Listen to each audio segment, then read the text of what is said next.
বাজারে বেড়েছে সয়াবিন ও পাম তেলের দাম। এ বিষয়ে আরও বিস্তারিত জানাবো আপনাদের। রাজধানীর কারওয়ান বাজার থেকে যুক্ত হচ্ছেন সহকর্মী রাকিব হোসেন।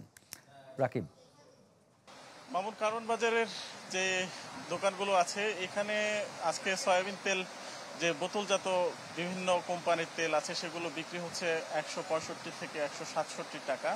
এগুলোর গায়ের দর কিন্তু 167 টাকায় রয়ে গেছে এখনো। এবং 5 লিটারের যে সয়াবিন তেল সেটিও কিন্তু বাড়তি দরে বিক্রি হচ্ছে। অর্থাৎ শুল্ক কমানোর যেই প্রভাব সেটা কিন্তু তেলের দামে পড়েনি। একইভাবে চালের দাম, পেঁয়াজের দাম, আলুর দামেও কোনো ধরনের প্রভাব পড়েনি শুল্ক কমানোর, উল্টো বেড়েছে। আমরা দেখেছি যে আমদানি শুল্ক এবং নিয়ন্ত্রণমূলক যে শুল্ক আছে, আগাম কর আছে, এ ধরনের অনেক ক্ষেত্রে সরকার ছাড় দিয়েছে যাতে নিত্য পণ্যের বাজার নিয়ন্ত্রণে আনা যায়। আপনি একটু আগে বলছিলেন যে বিভিন্ন যেসব পণ্য আর কর কমানো হয়েছে, এলসি মার্জিনের ক্ষেত্রেও বিশেষ ছাড় দেওয়া হয়েছে। এইসব পণ্য আসলে বাজারে সরবরাহ যাতে ঠিক থাকে সেজন্য সরকার এই পদক্ষেপ নিচ্ছে। কিন্তু বাজারের পরিস্থিতি আসলে ভিন্ন। বাজারে তেলের দাম যেমন কমেনি, তেমনি আলু, পেঁয়াজ এবং চাল, এসব পণ্যের দাম কমেনি। তবে চিনির দাম আমরা দেখতে পাচ্ছি যে কিছুটা কমেছে।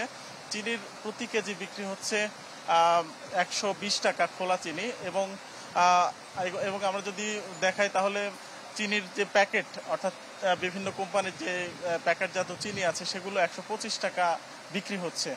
তো তেলের ক্ষেত্রে আসলে দাম না কমার পেছনে আসলে তেমন কোনো কারণ দেখা যাচ্ছে না, কারণ বিশ্ববাজারও তেলের দাম কিছুটা কমতির দিকে। আমরা যতটুকু জানি সেটি হচ্ছে যে প্রতি লিটার সয়াবিন তেল বিশ্ববাজারও কিন্তু $1 কমে বিক্রি হচ্ছে। এখানে যে বিক্রেতারা আছেন তারা বলছেন যে আসলে যেসব কোম্পানি তেল সরবরাহ দিচ্ছেন সেসব তেলের সরবরাহ আসলে বাজারে কমিয়ে দেওয়া হয়েছে। বাজারে তেলের সরবরাহ কমিয়ে দেওয়ার কারণে তেলের দামটা আসলে কমছে না। এটা হচ্ছে তেলের বাজারের খবর। আর আলু, পেঁয়াজের ক্ষেত্রেও কিন্তু এক ধরনের সংকট রয়েছে সরবরাহে, এবং ব্যবসায়ীদের এক ধরনের কারসাজির অভিযোগ তুলছে সাধারণ মানুষ।